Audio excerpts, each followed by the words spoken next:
Histórias do Caminho, Palestina.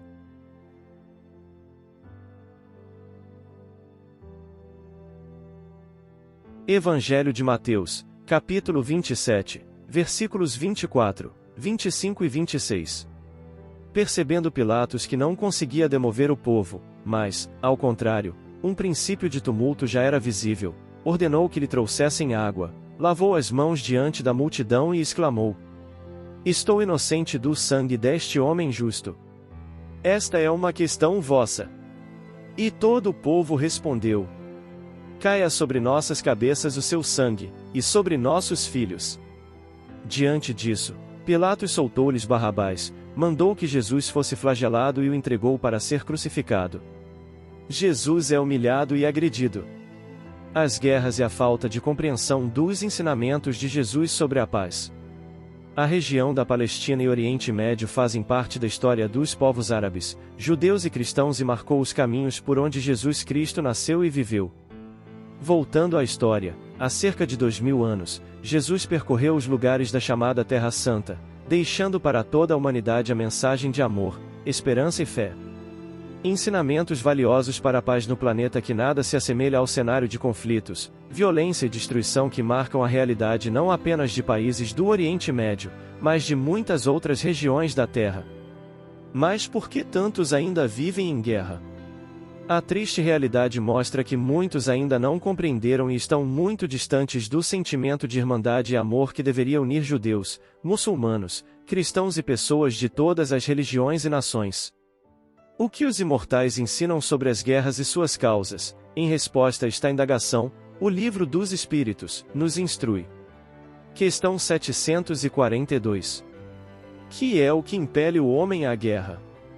Predominância da natureza animal sobre a natureza espiritual e transbordamento das paixões. No estado de barbaria, os povos um só direito conhecem, o do mais forte. Por isso é que, para tais povos, o de guerra é um estado normal.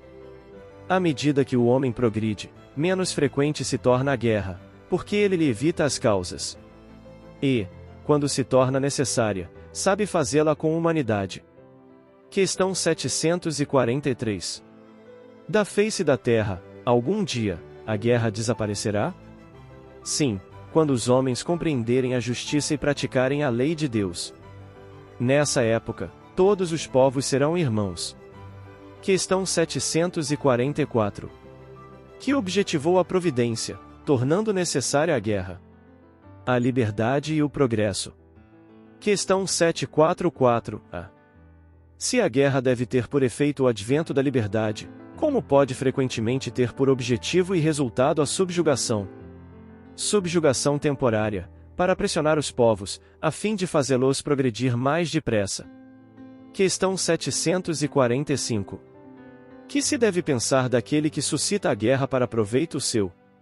Grande culpado é esse, muitas existências lhe serão necessárias para expiar todos os assassínios de que haja sido causa, porquanto responderá por todos os homens cuja morte tenha causado para satisfazer a sua ambição. O Espiritismo esclarece que a guerra só desaparecerá quando os homens compreenderem a justiça e praticarem as leis perfeitas e imutáveis de Deus.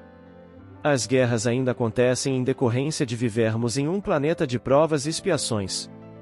A Terra pertence a essa categoria, por isso ainda existem tantas misérias, ódio e discórdia, porém todos somos co-criadores, com Deus nosso Pai, e temos a responsabilidade de mudar esse quadro, aplacando de nossos corações o orgulho e o egoísmo chaga da nossa humanidade, para que do charco das iniquidades já perpetradas do passado e do presente, possamos como coletividade superar nossas mazelas de inferioridade e fazer brotar um novo ser em nós mesmos, capaz de amar e perdoar, pavimentando assim o acesso a um novo lar, mundo de regeneração na Terra.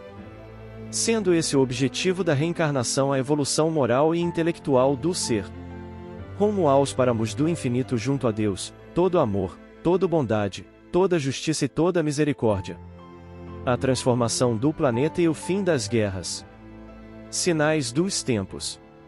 São chegados os tempos, dizem-nos de todas as partes, marcados por Deus, em que grandes acontecimentos se vão dar para a regeneração da humanidade. Em que sentido se devem entender essas palavras proféticas?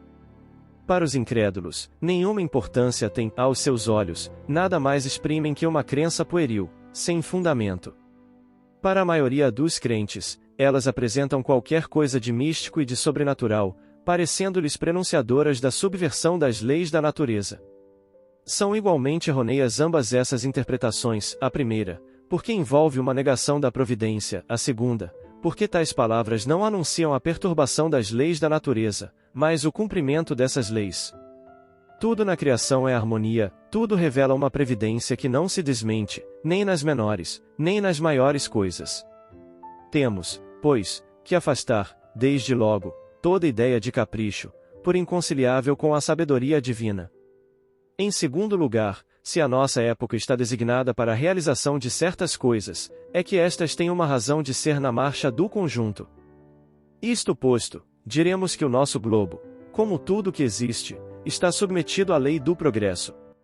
Ele progride, fisicamente, pela transformação dos elementos que o compõem e, moralmente, pela depuração dos espíritos encarnados e desencarnados que o povoam. Ambos esses progressos se realizam paralelamente, porquanto o melhoramento da habitação guarda relação com o do habitante. Fisicamente, o globo terráqueo ha experimentado transformações que a ciência tem comprovado e que o tornaram sucessivamente habitável por seres cada vez mais aperfeiçoados. Moralmente, a humanidade progride pelo desenvolvimento da inteligência, do senso moral e do abrandamento dos costumes. Ao mesmo tempo que o melhoramento do globo se opera sob a ação das forças materiais, os homens para isso concorrem pelos esforços de sua inteligência. Saneiam as regiões insalubres, tornam mais fáceis as comunicações e mais produtiva a terra. De duas maneiras se executa esse duplo progresso. Uma, lenta, gradual e insensível, a outra, caracterizada por mudanças bruscas, a cada uma das quais corresponde um movimento ascensional mais rápido, que assinala, mediante impressões bem acentuadas, os períodos progressivos da humanidade. Esses movimentos, subordinados, quanto às particularidades, ao livre-arbítrio dos homens, são, de certo modo, fatais em seu conjunto, porque estão sujeitos a leis, como os que se verificam na germinação, no crescimento e na maturidade das plantas. Por isso é que o movimento progressivo se efetua, às vezes, de modo parcial, isto é, limitado a uma raça ou a uma nação, doutras vezes, de modo geral. O progresso da humanidade se cumpre, pois, em virtude de uma lei. Ora, como todas as leis da natureza são obra eterna da sabedoria e da presciência divinas, tudo o que é efeito dessas leis resulta da vontade de Deus, não de uma vontade acidental e caprichosa, mas de uma vontade imutável. Quando, por conseguinte, a humanidade está madura para subir um degrau, pode dizer-se que são chegados os tempos marcados por Deus, como se pode dizer também que, em tal estação, eles chegam para a maturação dos frutos e sua colheita. Do fato de ser inevitável, porque é da natureza o movimento progressivo da humanidade, não se segue que Deus lhe seja indiferente e que, depois de ter estabelecido leis, se haja recolhido à inação, deixando que as coisas caminhem por si sós. Sem dúvida, suas leis são eternas e imutáveis, mas porque a sua própria vontade é eterna e constante e porque o seu pensamento anima sem interrupção todas as coisas, esse pensamento, que em tudo penetra, é a força inteligente e permanente que mantém a harmonia em tudo. Cessasse ele um só instante de atuar e o universo seria como um relógio sem pêndulo regulador. Deus, pois, vela incessantemente pela execução de suas leis e os espíritos que povoam o espaço são seus ministros, encarregados de atender aos pormenores, dentro de atribuições que correspondem ao grau de adiantamento que tenham alcançado. O universo é, ao mesmo tempo, um mecanismo incomensurável, acionado por um número incontável de inteligências, e um imenso governo em o qual cada ser inteligente tem a sua parte de ação sob as vistas do soberano Senhor, cuja vontade única mantém por toda parte a unidade. Sob o império dessa vasta potência reguladora, tudo se move, tudo funciona em perfeita ordem. Onde nos parece haver perturbações, o que há são movimentos parciais e isolados, que se nos afiguram irregulares apenas porque circunscrita é a nossa visão. Se lhes pudéssemos abarcar o conjunto, veríamos que tais irregularidades são apenas aparentes e que se harmonizam com o todo. À luz da compreensão dos ensinamentos de Jesus, o olhar se renova e entendemos que o processo de mudança depende de cada um a partir da renovação interior, mudança nos sentimentos e ações. A espada simbólica. Não cuideis que vim trazer a paz à terra, não vim trazer a paz, mas a espada. Jesus. Mateus, capítulo 10, versículo 34. Inúmeros leitores do Evangelho perturbam-se ante essas afirmativas do Mestre Divino, porquanto o conceito de paz, entre os homens, desde muitos séculos foi visceralmente viciado.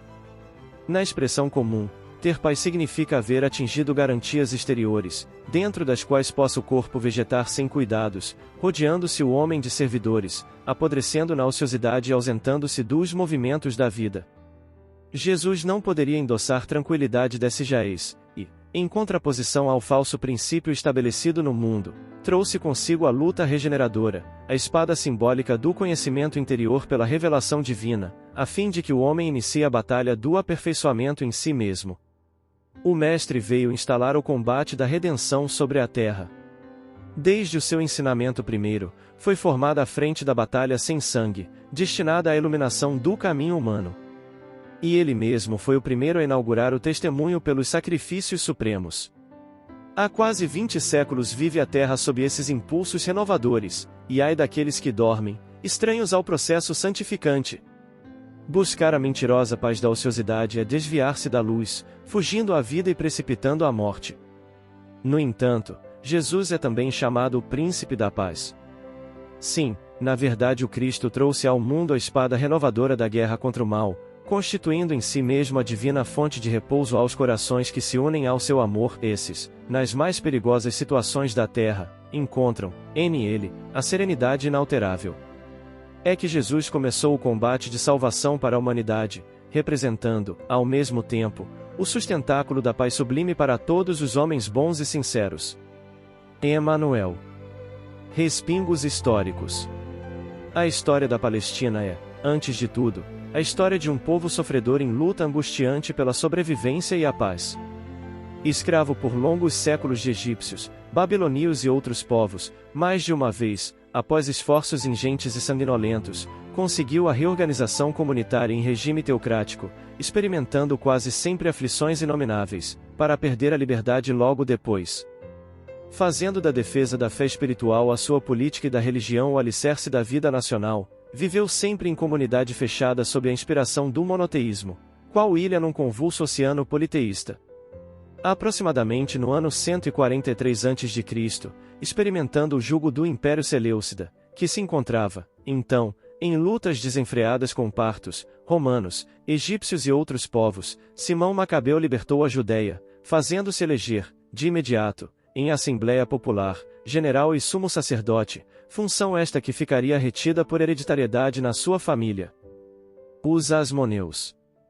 Mais tarde, em 78 a.C., foram conquistadas e adicionadas a Judéia e Samaria, a Galiléia, a Idumeia, a Transjordânia e outras terras, recuperando a Palestina os seus primitivos limites.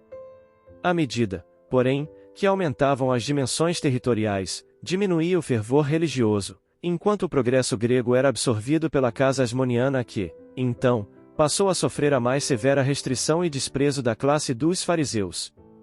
Em 63 a.C., como Pompeu se encontrava com as legiões no Oriente, vitoriosamente às portas de Damasco, foi convidado pelos israelitas para um arbitramento entre Hircano II e Aristóbulo II, que disputavam a coroa. O arbitramento foi favorável a Hircano II. Esse fato deu origem à célebre campanha do apaixonado triunviro contra Aristóbulo II que, inconformado com o resultado do arbitramento, o enfrentou. Perdendo a batalha na Cidade Baixa, refugiou-se o rebelde no templo, na parte alta de Jerusalém onde, 3 meses depois, foi vencido.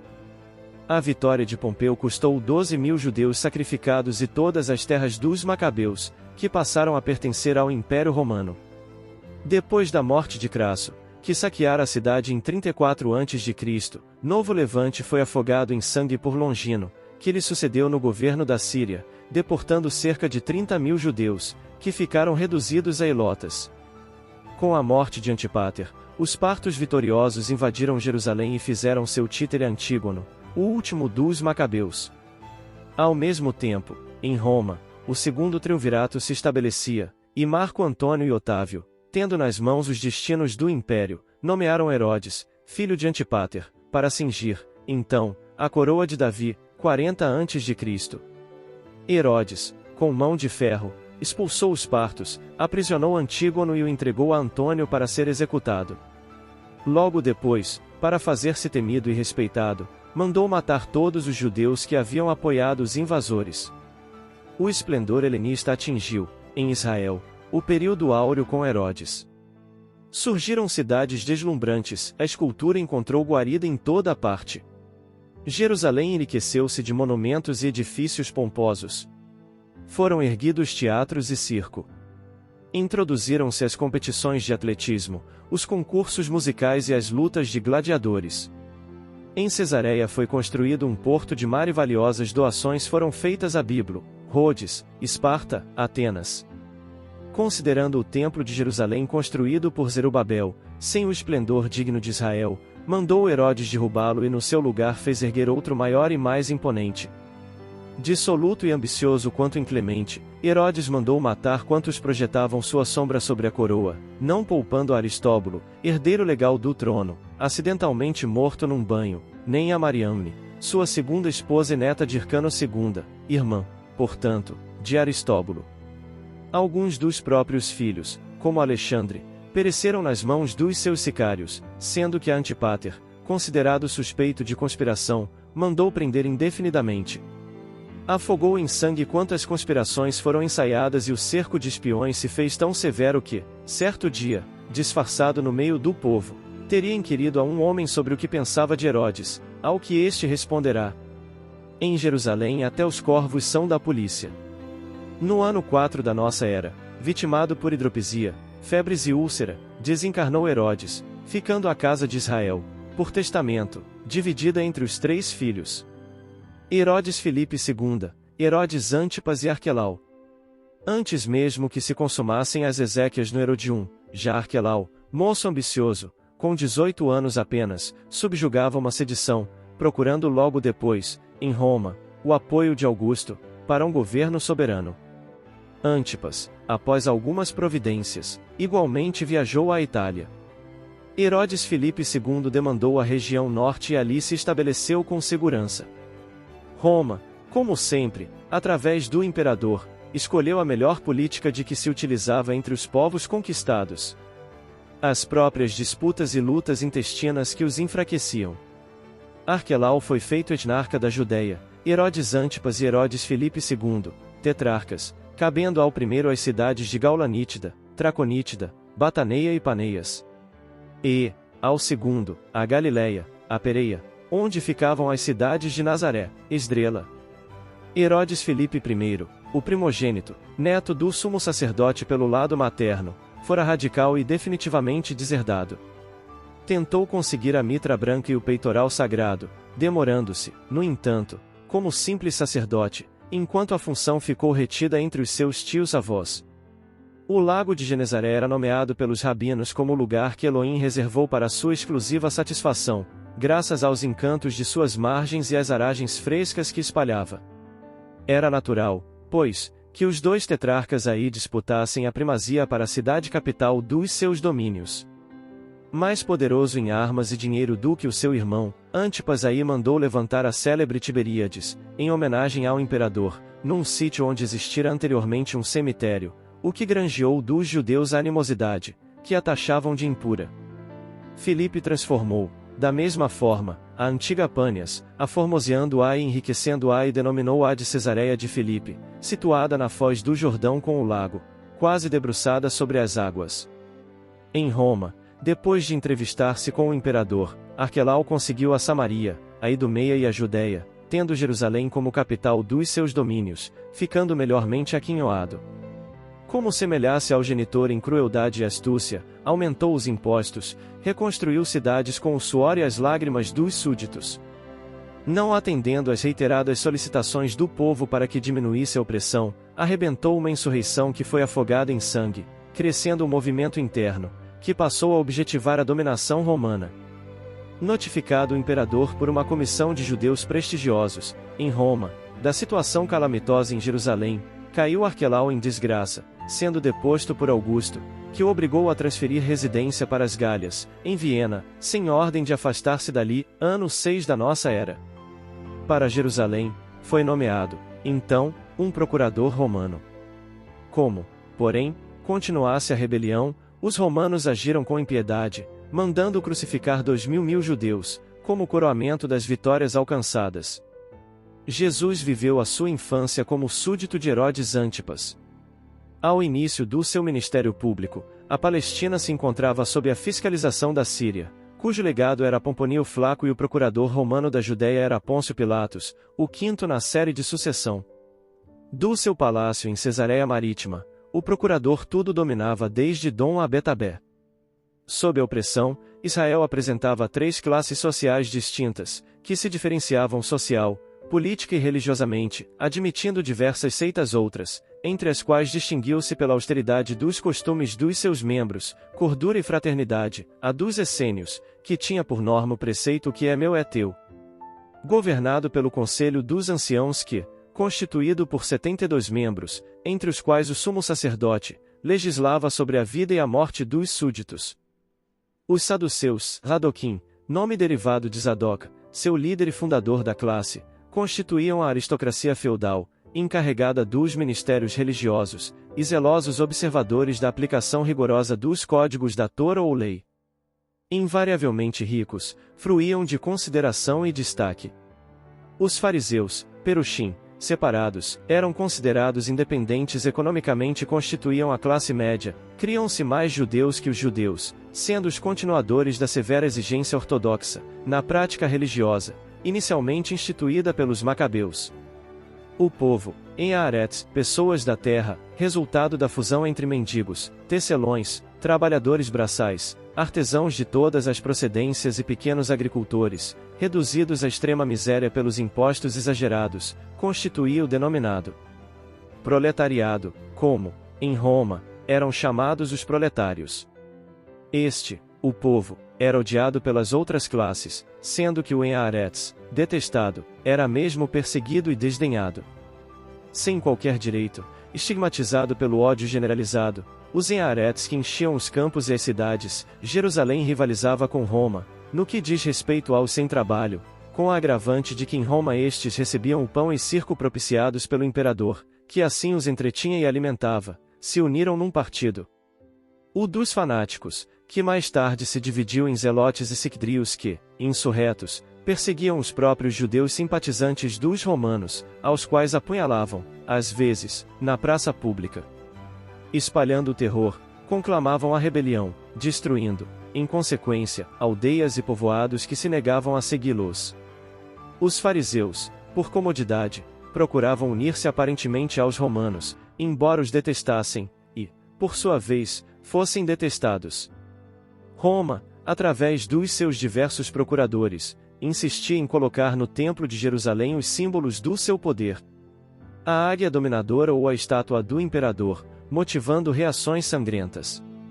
Nesse ínterim, as lutas perderam a aparência política e assumiram caráter religioso, quando Teudas, um misto de Messias e libertador, conduziu o povo ao Jordão e procurou repetir a façanha de Moisés no Mar Vermelho, gerando uma chacina violenta por parte dos opressores que, inclusive, mataram o pseudo-Messias. Em 66 d.C., irrompeu nova onda de libertação, com poucos resultados para os judeus. Novamente batidos e derrotados, a paz foi comprada pelo rabino fariseu Joshanan ben Sakai, ensejando a muitos ricos a salvação. Os pequenos comerciantes, artesãos e homens da terra, porém, inconformados, refugiaram-se no Palácio Real, que foi saqueado, e lutaram até a destruição total do templo, em 70, quando Tito mandou matar mais de 600.000 rebeldes em toda a Palestina. Pelos fins de 132 da nossa era, sob o comando de Simeão Bar Cocheba, que se dizia o Redentor, os judeus tentaram novo levante e foram definitivamente destruídos, morrendo Cocheba, em Bitar. Os romanos mataram mais de 300.000 judeus, destruindo mais de 900 aldeias, o que contribuiu para a redução do preço de um escravo israelita, que passou a custar menos que o valor de um cavalo. Adriano, em todo o império, proibiu qualquer ato religioso ou civil judeu, e o povo eleito sofreu a dispersão dolorosa, passando séculos sem poder recuperar-se do desastre de Bar Cocheba. Nos sítios de Jerusalém, foi levantada a cidade pagã de Aélia Capitolina, onde predominavam os hábitos e costumes romanos. Jamais um povo sofreu tão longo e cruel exílio. Nesse clima de ódios de toda a espécie, entre os sofrimentos mais diversos, Jesus disseminou o amor, a liberdade, a paz, conclamando ao reino de Deus e pregando a não-violência até o próprio sacrifício. Sintetizando os objetivos da vida no amor a Deus sobre todas as coisas e ao próximo como a si mesmo, fez esse legado de amor em torrentes luminosas e soberanas. A Palestina no tempo de Jesus. A Palestina, onde Jesus nasceu, era o nome que os romanos deram à região anteriormente chamada de Filístia por seus próprios habitantes e que os hebreus designavam pelo nome de Canaã, a terra prometida por Yahvé. Para melhor se entender o Evangelho de Jesus é importante não negligenciar a geografia na qual os acontecimentos que ali são descritos se sucederam. Como era a Palestina? Como se sabe, o Mestre nasceu no território conhecido como Palestina. Este, na realidade, era o nome mais recente do local, dado pelos romanos, que literalmente significava a terra dos filisteus, derivado do grego Filistia. Anteriormente, era chamado de Filístia pelos antigos habitantes. Os hebreus a chamavam de Canaã, que significava a terra da púrpura. Era a esperada terra prometida por Yahvé. Está atualmente conhecida como Terra Santa, ao lado de outros territórios, que abrangiam o Egito, a Arábia, a Síria, a Mesopotâmia, a Armênia, o Irã e a Ásia Menor, fazia parte do Antigo Oriente Próximo, também chamado de Ásia Ocidental ou Ásia Anterior. Nessa região, surgiram as primeiras civilizações do mundo, muito embora apresenta-se grandes desertos, estepes e montanhas. Concorria para este florescimento populacional o fato de ser uma área que apresentava vales férteis de grandes rios, ao lado da localização estratégica passagem obrigatória das rotas comerciais do local. A Palestina é uma estreita faixa limitada ao norte pela antiga Fenícia, que corresponde hoje ao Líbano e à parte da Síria, ao sul pela península do Sinai, região montanhosa e desértica do Egito, a leste pelo deserto arábico, que atualmente se estende da Síria e da Jordânia para outros países, e a oeste pelo Mar Mediterrâneo, um mar do Atlântico Oriental que banha diversos países. Estendendo-se de norte a sul por cerca de 240 quilômetros e tendo aproximadamente 20.600 quilômetros quadrados, era atravessada pelo Rio Jordão, palavra que significa lugar onde se desce. Sua nascente se situa nos Montes Antilibano, na encosta do Monte Hermon. Daí, descendo, forma o Lago Ulé, e depois, o Mar da Galileia, também chamado de Lago Tiberíades e de Lago de Genezaré. Seguindo o seu curso, desemboca no Mar Morto. Tendo grande importância nas narrações bíblicas, atualmente, é a fronteira entre Israel, junto com a Cisjordânia, e a Jordânia. Saliente-se que, no decorrer da história, como só ia acontecer, os campos nos quais o Cristo nasceu tiveram suas fronteiras modificadas reiteradas vezes. Atualmente, por exemplo, certamente menor do que naquela época do Rabi, a Palestina está dividida em 3 porções. Uma foi transformada no Estado de Israel. As outras 2 são a faixa de Gaza e a Cisjordânia. E, infelizmente, ainda continua sendo palco de inúmeras guerras, apesar de ser chamada de Santa Canaã à época de Jesus. No tempo de Jesus, graças às conquistas realizadas pela dinastia Asmoniana e por Herodes, Canaã tinha, praticamente, seus primitivos limites. Porém, estava dividida em várias regiões. Pode-se dizer que as principais eram a Samaria, a Judéia e a Galiléia, mas também outras menores existiam, como a Pereia ou Pareia, a Idumeia, a Itureia, a Bataneia, a Traconites, a Abilene e a Gaulanites. Ao norte da Palestina, e com uma população bastante miscigenada, tendo fenícios, sírios, árabes e grego, a Galiléia foi o palco da maior parte do tempo da vivência e das pregações do Mestre. Situada quase 200 metros abaixo do Mediterrâneo e com um povo que em sua maioria não sabia ler ou escrever, era uma região agropastoril e de pescadores, graças às margens do Rio Jordão, ao Mar Mediterrâneo e ao Lago Tiberíades. Este último era altamente venerado pelos judeus, já que ao seu redor a vegetação e a fertilidade eram abundantes. Ao longo do tempo, passou a ser a fonte de subsistência principal da região. Alguns chegaram a afirmar que, naquele tempo, havia 5.000 barcos pescando a uma só vez. Por isto mesmo, viu florescer, em seu derredor, inúmeras cidades, inclusive de importância nos evangelhos, como Betsaida, a nordeste do lago de Genezaré, e Cafarnaum, Magdala e Tiberíades, todas a oeste do mar. Em Cafarnaum, cidade na qual Mateus viveu, existia uma sinagoga, fato que indicava uma certa importância desta cidade, na qual Jesus cura um paralítico e faz os primórdios de sua vida pública. No extremo norte, havia a Cesareia de Filipe, uma reconstrução herodiana da antiga Pânias em homenagem a Roma, o que causou grande desconforto entre os israelitas. Mais abaixo, a sudoeste do Mar da Galileia, ficava Nazaré, a cidade na qual Jesus passou mais tempo, em especial de sua juventude. Esta era uma cidade pequena, com um terreno largamente aberto e um frio rigoroso no inverno, muito embora tivesse um clima ameno em outras épocas. A oeste dela, estava a cidade de Caná, também um dos primeiros cenários de suas pregações. Também próximo, estava o Monte Tabor, no qual ele se transfigura, sendo considerada a primeira sessão mediúnica da história, com o aparecimento, também, dos espíritos de Elias e de Moisés. A verdade é que em outras regiões, como em Jerusalém, as pessoas com desdém perguntavam: vem, porventura, o Cristo da Galileia?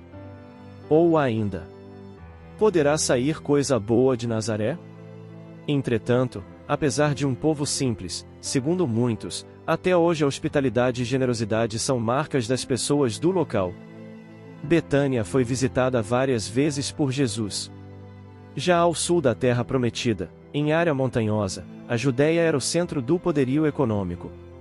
Em seus campos predominava a pecuária, com criação de camelôs, de vacas e de ovelhas, e o cultivo da oliveira. Além disso, o artesanato e o comércio ganhavam destaque, inclusive de artigos de luxo, estes, sobretudo, na capital. Possuía, igualmente, as principais cidades da cultura judia, bem como o poderio econômico. Jericó, mais ao norte, era uma das cidades mais antigas e de suas árvores se extraía bálsamo para perfumes. Betânia, logo abaixo, próxima do Monte das Oliveiras e de Jerusalém, João escreveu que ficava a uns 15 estádios desta, foi visitada diversas vezes por Jesus. Isto porque lá estavam, corriqueiramente, Lázaro e suas irmãs, Marta e Maria. Era uma das poucas casas na qual o mestre se hospedava. A capital estava situada em Jerusalém, a oeste de Betânia. Lá estava o centro global da cultura hebraica. Situada a 760 metros acima do nível do mar Mediterrâneo, recebia cerca de 180.000 peregrinos em épocas de festividades. Naquela ocasião, Herodes já havia reerguido e ampliado o famoso templo, que, então, passou a ser conhecido com o seu nome, e era, sem dúvida, o centro de Israel. Aí, campeavam a soberba e o preconceito. Ao leste deste centro e depois do Vale de Josafá, ou Vale do Rio Cédron, ficava o Monte das Oliveiras, uma cadeia de colinas com 3 picos, na qual o Cristo esteve algumas vezes pregando. Foi lá que ele previu a negação de Pedro. No sopé desta colina, estava um jardim chamado Getsêmani, no qual o mestre orou antes da crucificação. Também, perto desta cidade, estava o Gólgota, planície na qual Jesus foi crucificado e, por ser um termo em aramaico, significa Calvário, ou lugar da caveira, segundo alguns evangelistas. Mais ao sul, estava Belém, o local das tradições do antigo rei Davi. A Judéia também era atravessada pelo rio Jordão e pelo Mar Morto, este ao leste de seus principais povoados e descendo até chegar a Idumeia. Entre, porém, a Galiléia e a Judéia, apertada como uma ilhota, estava a Samaria que, naquele tempo, não desfrutava mais as glórias do passado. Ao contrário, sofria ainda a discriminação por parte dos outros judeus, sendo, pois, mais pobre. O Monte Garizim ficava na Samaria. Isto ainda era reflexo da dominação feita pelos assírios, ao talante de Sargão II, na qual, dentre outras coisas, tivera suas mulheres violentadas pelos conquistadores. A partir de então, seus filhos passaram a ser vistos como mestiços e, portanto, impuros. porque ficassem proibidos de entrar em contato com outros hebreus, mesmo de adorar Deus no Templo de Jerusalém, os samaritanos, sob o comando de um sacerdote de Sião, construíram um santuário em cima do Monte Garizim para rivalizar com o da Judeia. Este ficava no centro da Samaria. Entre este monte e o Ebal, ou Ebal, contudo, estava, numa altitude de quase 600 metros, a cidade de Sicar, ou Siquém, que significava dorso, famosa pelo Poço de Jacó, que talvez exista até hoje com o nome de Bir Yaqub. Eles tinham costume de colocar em locais públicos nomes de seus antepassados. Aí, Jesus esteve por alguns dias, num diálogo notável com uma mulher. A esta altura, no entanto, a própria cidade da Samaria, que havia sido destruída na época dos Macabeus, tinha sido reconstruída por Herodes, agora com o nome de Sebaste, ou Augusto em grego, igualmente em homenagem ao imperador romano. Esta ficava a noroeste de Sicar. A região da Samaria, como estava entre as duas principais regiões da Palestina, era local de passagem dos viajantes. Na verdade, a estrada de Jerusalém, que ligava a Judeia à Galiléia, passava a mais ou menos meia hora de Siquém, no vale entre os dois montes supracitados. Era comum, entretanto, os judeus percorrerem um caminho mais longo, através de um grande desvio ao leste, passando pela Pereia e evitando, assim, o contato com os samaritanos. Segundo João, porém, o mestre pela estrada passou tranquilamente. Na realidade, esta terra foi fonte de inspiração para uma das mais belas parábolas do Evangelho, a do samaritano, quando é proclamada a excelência da caridade. Outrosim, desde cedo esta região recebeu a boa nova. Mesmo os apóstolos a visitaram depois da crucificação. O meigo Rabi ainda passou por diversas regiões da Palestina, como a Pereia, depois da sua quarta estada em Jerusalém, de acordo com João, e a Decápole, em Gerasa, onde fez curas consagradas pelos apóstolos. Como seja, porém, nestas paisagens, aqueles devem ter sido dias inesquecíveis. O povoamento de espíritos decaídos do sistema do Cocheiro, Capela, na região. Os espíritos que não poderiam permanecer em Capela, milhares desses espíritos reencarnaram no planeta Terra, em lugares diferentes, para dar impulso positivo ao progresso do homem. Assim, os degredados formaram 4 grandes grupos que assim foram divididos. Os árias da Europa, a civilização no Egito, o povo de Israel e as castas da Índia. Isso aconteceu há mais ou menos 12.000 anos. Esses povos relembravam intimamente sua residência em um planeta mais adiantado e a queda para o planeta de sofrimento, que é a Terra. Isso através do inconsciente do ser. Notadamente pelas leis de causa e efeito, ação e reação, os mesmos espíritos que vêm há milênios reencarnando na mesma região, carregando dentro de si o mesmo ódio ao inimigo em comum. Essas idas e vindas entre o mundo espiritual e o material se fazem com tanta naturalidade que esses espíritos já não têm mais consciência se estão encarnados ou desencarnados. Porém, a cada reencarnação há mudanças, ainda que lentas. É uma região marcada por sentimentos que para sua modificação vem detendo a atenção do mundo maior, dada a necessidade dele, a luz do mundo, nosso Senhor Jesus Cristo lá plantar o amor. A lenda da guerra. Quando o primeiro pastor de almas se elevou da terra, no carro da morte, o Senhor esperou no trono de justiça e misericórdia, de modo a ouvir-lhe o relatório alusivo às ovelhas do mundo. Nos céus, aves felizes entoavam cânticos à paz, enquanto serafins tangiam harmoniosas cítaras ao longe. Tudo era esperança e júbilo no paraíso. No entanto, o pastor, que fora também no planeta terrestre o primeiro homem bom, trazia consigo dolorosa expressão de amargura. Os cabelos brancos caíam-lhe em desalinho, seus pés e mãos tinham marcas sangrentas e de seus olhos fluíam lágrimas abundantes. O Todo-Poderoso recebeu-o, surpreendido. O ancião inclinou-se, reverente, saudou-o, respeitoso, e manteve-se em profundo silêncio. As interrogações paternais, todavia, explodiram afetuosas. Como seguia o rebanho da terra? Observa-se o regulamento da natureza? Atendia-se ao caminho traçado? Havia suficiente respeito na vida de todos? Bastante compreensão no serviço individual?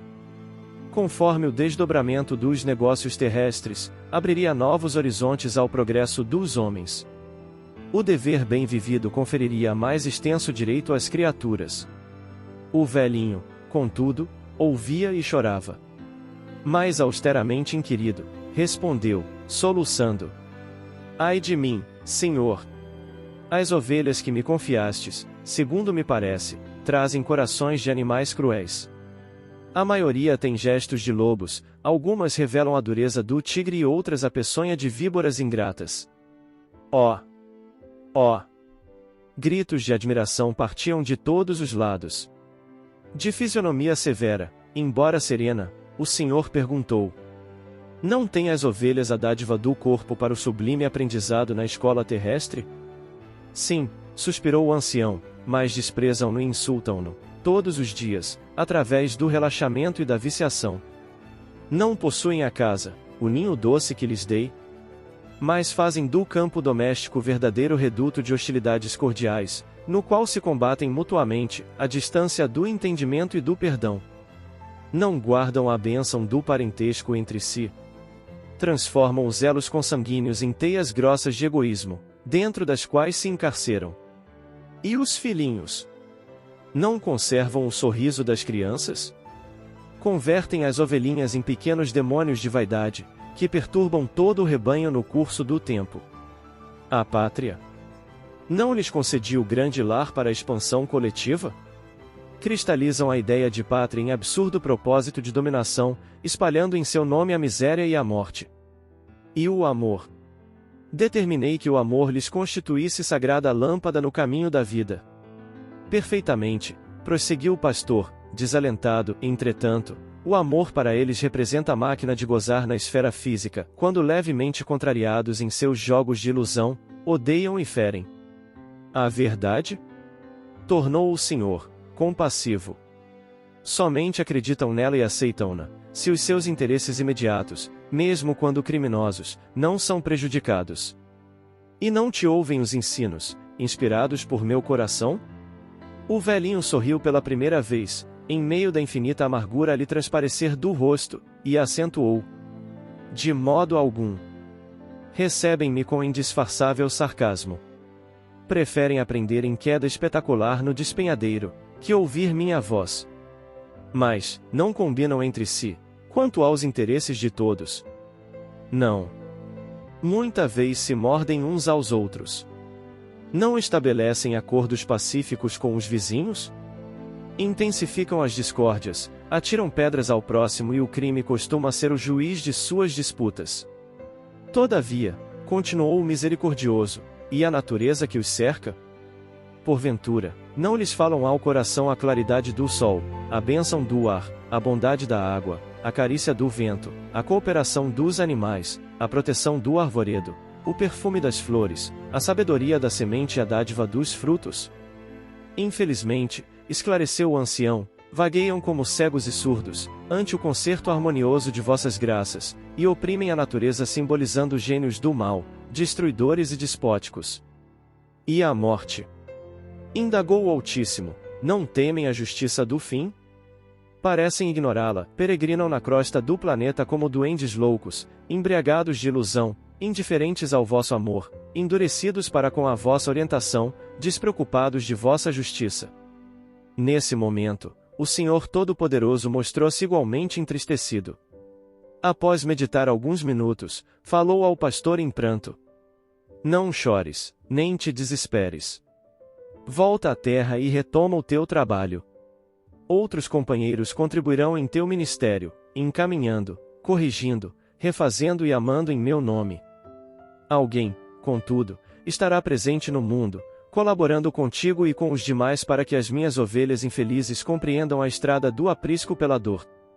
Em seguida, cumprindo ordens divinas, alguns anjos desceram aos infernos e libertaram um perigoso monstro sem olhos e sem ouvidos, mas com milhões de garras e bocas.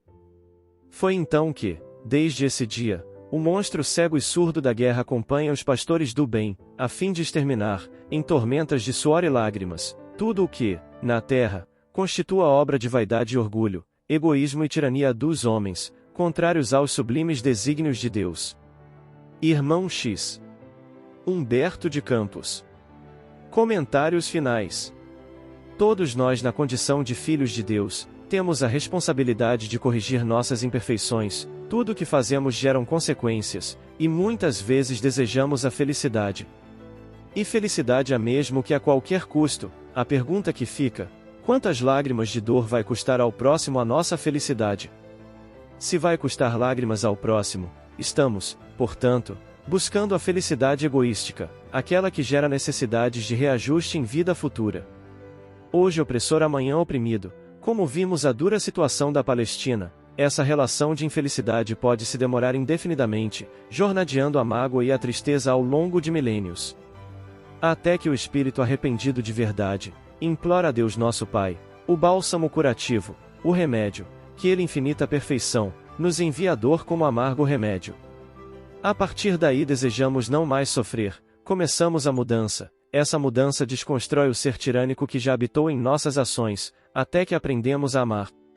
Todos podemos muito fazer para que um sentimento de paz alcance aos nossos irmãos, todos os nossos irmãos naquela região que o Cristo de Deus semeou o amor em todos os corações. Levantemos a prece, as boas vibrações, o desejo sincero de paz na região da Palestina. Para isso é necessário apaziguar o estado da Palestina que há em cada um de nós, ou seja, o foro íntimo de ser, buscar transmitir mais fraternidade para nossa sociedade, pois essa onda de amor e felicidade pode alcançar toda a Terra. E para fazer de verdade o bem, precisamos estar envolvidos em amor, pois assim como os vícios, o mal também vicia. É hora de realmente sermos melhores, e através da vivência de o Evangelho de Jesus transmitir ao mundo que vivemos as bem-aventuranças de seguir com Ele. Vem Archote de luz, vem Jesus, viva Jesus! Nascer, morrer, renascer ainda e progredir sempre, tal é a lei. Base bibliográfica. Evangelho de Mateus, capítulo 27, versículos 24, 25 e 26. O Livro dos Espíritos, parte 3, das Leis Morais, capítulo 6, Lei de Destruição, Guerras, questão 742, 743, 744, 744 a 745. A Gênese, os milagres e as predições segundo o Espiritismo. As predições, capítulo 18, são chegados os tempos, itens 1, 2, 3 e 4. Caminho, Verdade e Vida, pelo Espírito Emmanuel, médium Francisco Cândido Xavier, capítulo 104, a Espada Simbólica. Primícias do Reino, pelo Espírito Amélia Rodrigues, médium Divaldo Pereira Franco, capítulo introdutório, Respingos históricos. A Bíblia Sagrada. Tradução de João Ferreira de Almeida. Edição familiar e difusão cultural do livro, páginas 78, 847 e 854, 889, 912, 913, 951. Evangelho de Mateus, capítulo 2, versículos 1, 19, 22, capítulo 17, versículos 1 a 8, capítulo 8, versículos 28 a 34, capítulo 27, versículo 33. Evangelho de Lucas capítulo 1h05, capítulo 3, de 1, capítulo 5, 17 e 26, capítulo 9, e 28, 36, capítulo 8 e 26 e 39, capítulo 23 e 33. Evangelho de João, capítulo 1, versículo 46, capítulo 4, versículos 1 a 6, capítulo 7, versículo 41, capítulo 10, versículo 40 a 42, capítulo 11, versículos 1, 7 e 18, capítulo 19, versículo 17. Evangelho de Marcos capítulo 2, versículos 1 a 12, capítulo 14, versículos 26 a 42, capítulo 15, versículo 22. História das sociedades, das comunidades primitivas às sociedades medievais, Rubim Santos Leão de Aquinho. Vida de Jesus. Ernest Renan, tradução de Eliana Maria de A. Martins. 1, edição. São Paulo, SP, editora Martim Claret, 2004, capítulos 1, 4, 14. A Caminho da Luz, pelo Espírito Emmanuel, médium Francisco Cândido Xavier. Estante da Vida, pelo Espírito Irmão X, médium Francisco Cândido Xavier, capítulo 37, A Lenda da Guerra.